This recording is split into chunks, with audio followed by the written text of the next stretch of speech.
Seven of Nine, as depicted in Star Trek Voyager, is logical, calculating, but also vulnerable and in the midst of a transformational stage of her life. When she is brought into the crew, she brings with her the collective knowledge of thousands of assimilated worlds from her time in the Borg Collective, which is put to use for the benefit of the ship and their journey home. Yet, although she is learning what it means to be human once again, she still has an almost pride in her time as a Borg drone, to begin with.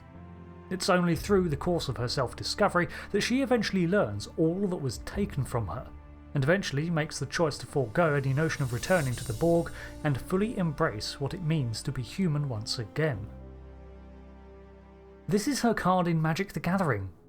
It's 2 and a blue and a black for a 2/4 legendary artifact creature human scientist. It has the effect of whenever you face a dilemma, draw a card. And it's a great encapsulation of her character at this point in her life. Hi, Rick here, and I've been playing Magic for a few years now, and I'm a massive Trek fan, so why not combine these two into a video for you to give Trekkies the knowledge they need to evaluate these new cards and see how they represent the franchise they love. In Magic, there are 5 colours, and colourless, that represents something called the colour pie. White, blue, black, red and green. Each has a philosophy behind it that guides how it plays in the game, as well as represents aspects of that slice. White is associated with order, unity, and the law of civilization. In gameplay, it comes off as supporting other cards and creatures, protecting them, and is often the colour for gaining health. Blue is logic, intellect, control, and development. In gameplay, it gains you a lot of card draw, the representation of gathering knowledge, and seeks to answer or forestall threats before they manifest, demanding a presence of mind from the player. Black is the colour of ambition, pragmatism, and death. In the game, it has the best options for destroying other creatures and running interference with your opponent's stuff. Red is the colour of passion, impulsivity, and freedom. In the game, it covers speed, aggressive plays, and attacks, and demands you use your resources then and there. Forget about tomorrow, today is a good day to die. And green is the colour of natural law, nurturing growth and instinct. In gameplay, it can do pretty much anything so long as you have a creature around to which to base things, and it encourages more. Creatures get bigger, get more of them, and generate more resources than you could possibly need. So, with these colours in mind, these traits of the game, hopefully you can see why now 7 of 9 is marked as blue and black. She is intellectual and seeks development, perfection in herself as an individual, an ambitious goal, and one motivated by her Borg heritage, something that will always be a part of her despite her changing motivations.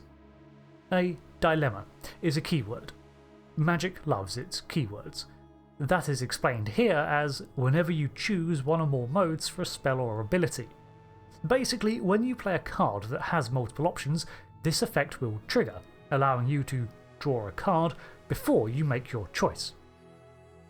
7's addition to the crew brought with it options. So when a decision is called for, with her in play, you get to draw a card. The representation of acquiring knowledge in Magic, to get more options before you act.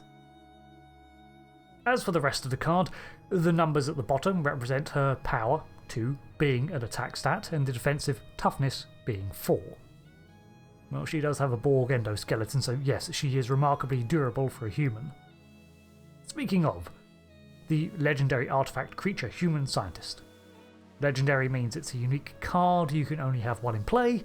Most named characters are this.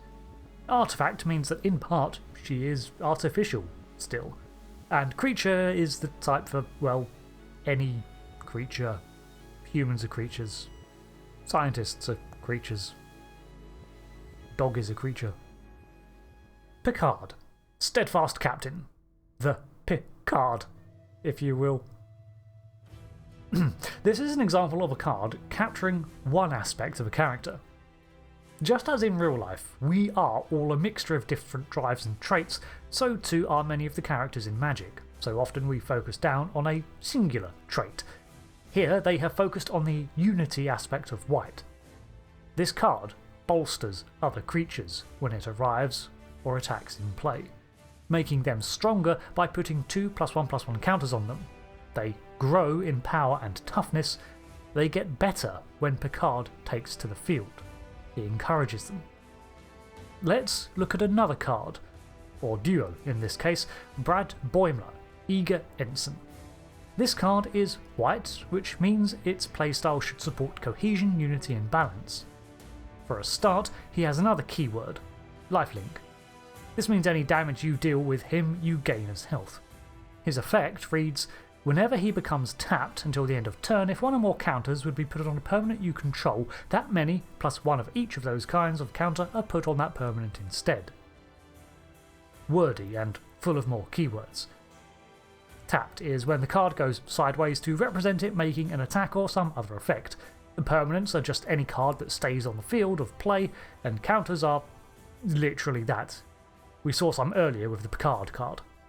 So, Boimler, by himself, does not do much, but he increases the efficiency of cards that do. With him in play, any game plan that focuses on placing counters and buffing up your creatures is going to run smoother. A great encapsulation of his character's forte in, well, admin and protocol. Then we have Beckett Mariner, Impetuous Ensign.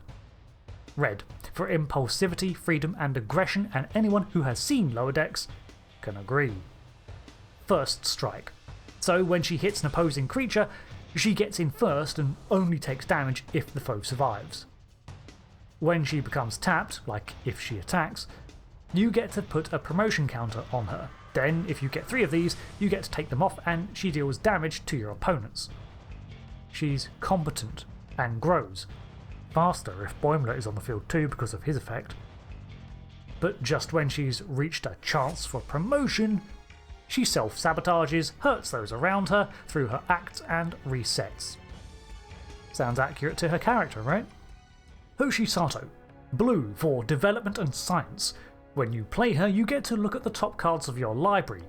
Oh, that's magic speak for your deck of cards. Equal to the number of different creature types you have on the field.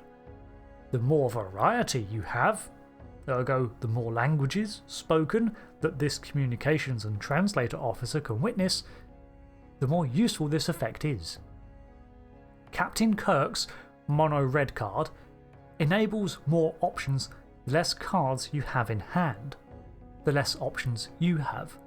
Sure, he's red, impulsive and aggressive here, one aspect of his character, but it is very Kirk to find more options the fewer you have. This is the sort of thing that I am looking forwards to seeing in the Magic the Gathering Universes Beyond set. As a Magic player, yes, I'm going to find it strange to have to face these cards in the standard format. But as a Trek fan, I am excited to see how these characters I know and love will be represented in the terminology of the game. Lull, as the sad robot, an artificial creature that in most decks is destined to die, it's a poignant flavour win. While reskinning the existing cards into characters from the Kelvin timeline is a little stranger, although I can see Khan definitely being a black card with an effect like this, it's just a reskin of Sheoldred the Apocalypse, which means that by the rules of the game he has to be treated as such instead of a unique card. So far, it's a bit of a mix. We've seen the starter deck main cards, which are deliberately simplistic in design, so I expect we'll see another version of Picard at some point, a different Sisko and Janeway, and definitely more spaceships. Until then, I hope this video has helped enlighten some of you that were wondering just what the hell's all this was and how they relate to Star Trek. If you play Magic, let me know some predictions for cards in the comments. I want to see a Spock that taps and stuns things, or a reprint of Snap with Q on it. And if you're a Trekkie, let me know if you want me to explore more of these cards as they're announced. I'd certainly like to. I've been Rick, and until the next video, thanks again, and goodbye.